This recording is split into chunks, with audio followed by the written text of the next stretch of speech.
mga kapatid natin ngayon. Nako, kasisimula pa lang ng ating taon at syempre para bang kinakabahan na tayo kung meron na nga bang papasok na bagyo or wala pa. Heto, abangan po natin para sa mga kapatid natin na kagigising lang. Kamusta po kayo mga kapatid? Lalong-lalo na yung mga estudyante at sa mga papasok po sa trabaho. Magiging maganda kaya ang panahon ngayong araw? Alamin natin yan kasama ang ating pong resident meteorologist, Weather Tito Alvin, na tila ba inaalam ano nga bang magiging lagay ng ating panahon ngayong Tuesday morning po, January 13. Alamin na natin yan. Nako, Tito Alvin, saktong-sakto dahil kapag ba si Tito Alvin ay naka-turtleneck, ibig sabihin ba nun ay magiging malamig ang panahon? Dre, anong palagay mo? Tingin ko pag naka-turtleneck, lamig na lamig. Eh, hindi. Kasi syempre, surfer yan eh. Kasi malalaman natin. Malamig talaga ang panahon kasi amihan season ngayon. Ano bang kaibahan ng amihan sa habagat? Ang amihan kasi, ang hangin yan ay nanggagaling sa north, no? Sa bandang Russia, ganun. Kaya malamig yun ang ihip. At mga gantong bandang month, talaga nararanasan natin until mga January to February. Alam mo, dapat ikaw na lang nag-weather.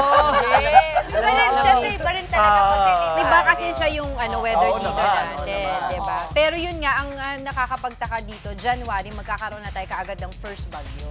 Diba? Kakaiba ba yan? Climate kakaiba. Feeling ko Kakaiba talaga yan. climate change kasi feeling ko, kung hindi climate change, ito ay bagyo pa nung December. If I'm not Kumbaga parang spillover.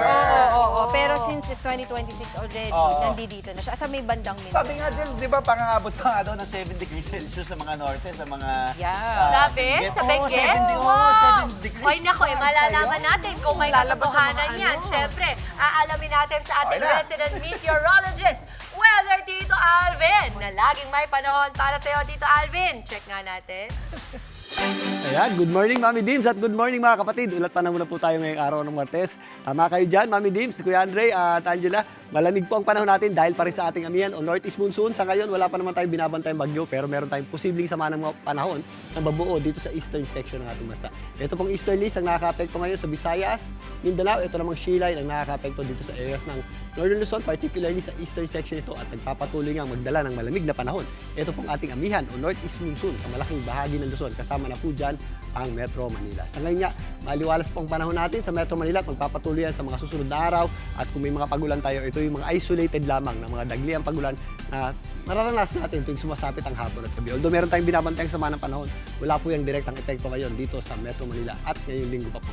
At mapakababa rin po ng ating tsansa ng pagulan ngayong araw na ito sa Metro Manila. Ganun din po ang ating panahon dito po sa may areas ng Metro Cebu. If ever may mga pagulan tayo, ito yung mga isolated lamang. Pero relatively maaliwalas po ang panahon natin dito po sa malaking bahagi ng Visayas, particularly dito sa area ng Metro Cebu. Ganun din po ating aasahang panahon dito po sa area ng Davao na kung saan localized thunderstorms ang ating aasahan tuwing sumasapit ang hapon at gabi. Pero mga kapatid, meron nga tayong posibleng bagyo ngayong 2026, yung ating unang bagyo. Pero bago yan, magbalik tanaw tayo sa nakaraang bagyo season, itong nakaraang 2025. Nag-average tayo ng 19 to 20 na bagyo na nabubuo o pumapasok sa loob ng ating Philippine Area of Responsibility.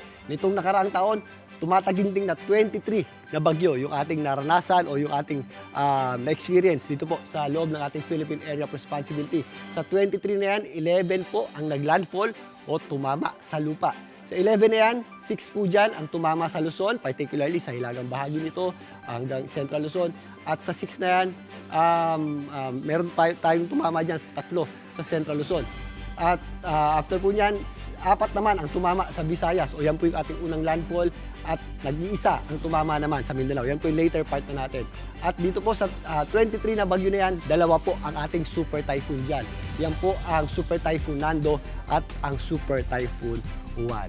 Yan po ang ating bagyo recap nitong nakaraang 2025 at ngayon 2026. Panibagong bagyo season po ang ating paghahanda. At yan muna latest sa ating lagay ng panahon. Ngayong Martes ng umaga, muli ako po ang inyong Weather Tito Alvin na laging may panahon para sa iyo. Mga kapatid, dito Alvin Pura po na laging may panahon para sa iyo, umaraw man o umulan, dapat laging handa. Kaya para maging updated sa pinaka-latest weather updates, mag-follow at mag-subscribe na sa social media pages ng News 5.